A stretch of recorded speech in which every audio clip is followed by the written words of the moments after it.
Yeah, it's me, Specs, Geordie Dread. You can't make this shit up. Manchester United beat Man City in the FA Cup. I was waiting for like a long time, but all week waiting on this game, low key.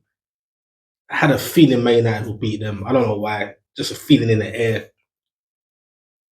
We can't be relying on teams. We can't be. It is what it is, but I'm mad frustrated. I'm mad frustrated. Can't believe it, but it is what it is. Man United going to win 2-1. They get that Europa League spot. Chelsea get the Europa Conference. Some people may look down on it, on Europa League and Europa Conference, but not for me, not for Newcastle United, in my opinion. Where we're coming from. Yes, let's keep it real. This season, I've been saying it for a while. If you never had all these injuries overall, I think we'll be competing for a top four spot, let alone trying to go for Europa League, etc., etc. But I said it. If Man United were to beat City, which they have, there's a lot of games this season where we fucked it, big time. But it was after that home game against Everton, that's the one that sticks in my head. Rent free. Rent free. Because we could have finished off Everton. We didn't finish our dinner. Lo and behold, Paul Dummett literally gives away a penalty. But we can't put it all on Paul Dummett. It's a collective. We should have finished the job before it got to that period. Anyhow, brings him on, gives away a pen. That's the one. The Brighton game, that was the pinnacle to say 3 points. And for me, that game was 3 points and 3 points on nothing. That was one of the games also, obviously, it's recently come to haunt us. It was in our hands. That's the most effed up thing about it. It was in our hands. Chelsea had a torrid season. They've come back, hit form at the right time, while we have dropped points during the season and later on before the season, before the campaign finishes. It's wild and it hurts. I'm not going to lie. It hurts. So it's that Everton game that sticks in my head. There's many games, the Luton games, both games. Forest game at home. There's a few games, man. But it's that Everton one. It was after that game. It just stuck with me from that draw against Everton. It just that last minute pen, injury time pen, it just stuck with me that that'll be the game I'll be looking back on. It's the fine margins.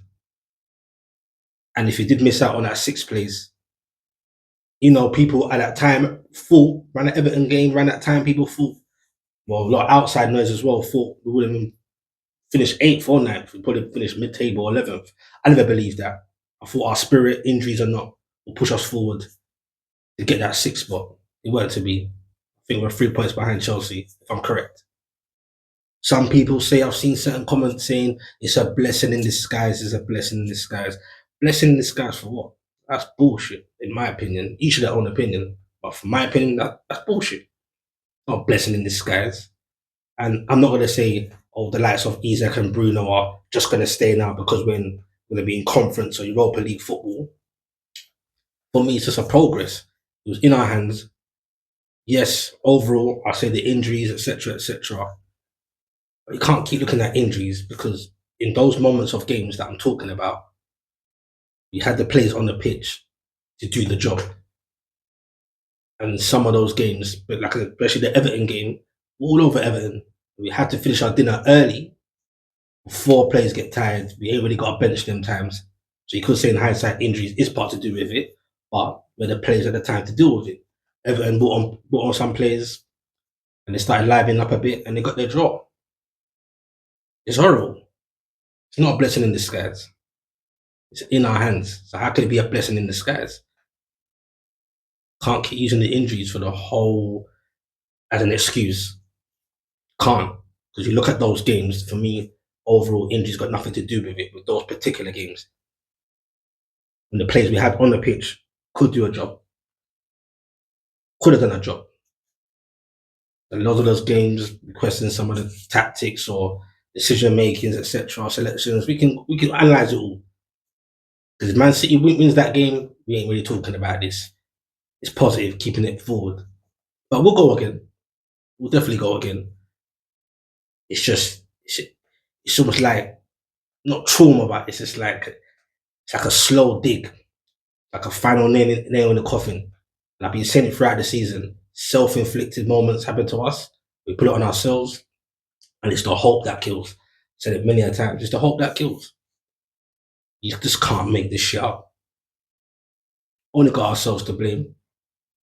I think we'll rise from this, be strong, try and go for a little cup run. People talk about, oh, that's good. We're not in Europa Conference because injuries and this and that. Look, man, I'm not God and I don't play God. But that would be a miracle in a negative way if we get that much injuries as we have had this season and again next season. I doubt it. We've got to try and get out of that mentality. I'm not saying it must be mad ambitious or ready to do the Man City ceiling or the Chelseas or the Arsenals. I'm not saying that, but I have a bit more ambition than to say it's a blessing in disguise not to have European football. Villa had European football this season. They qualified last season for the conference. This season they qualified for the Champions League. There was no reason why we couldn't qualify for Europe again. It's not a blessing in disguise. When you're buying players and you're having a conversation, yes, you can go back to the Champions League and show them that we're ambitious in the Champions League last year and so on, trying to move forward. But it would have been a bit more better to show someone or players that you're trying to get. It was in Champions League last season, didn't get there this season, but we're still in Europe again. And all the financial fair play and all the marketing, that all goes hand in hand, whether we like it or not. All goes hand in hand with the football. So for me, that's a big blow, missing out on Europe, period. Big blow. And whether we got Europe or not, the likes of Isaacs and Bruno, you're going to hear it throughout the whole summer, especially in this June period with Bruno G's whole clause situation. You ain't going to hear the end of it. I believe personally, they'll both will stay for this season, for next season. If not both, definitely one. But you don't know, man. It's going to be tricky. Love to hear your thoughts, man. I'm gutted, but it is what it is. Peace.